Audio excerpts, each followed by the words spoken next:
Hi everyone, The Simple Dad here. In this video, I'll show you how to add more people to your group chat on Snapchat.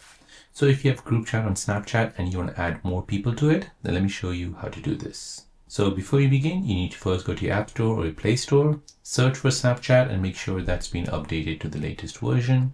Once updated, go ahead and open the app. In the app, you want to go ahead and make sure you're on chat. Then go ahead and open up your group chat. Now here, you want to go ahead and tap on your name at the top. Now you want to go ahead and tap on the three dots at the top right. And then you want to go ahead and tap on add members to group.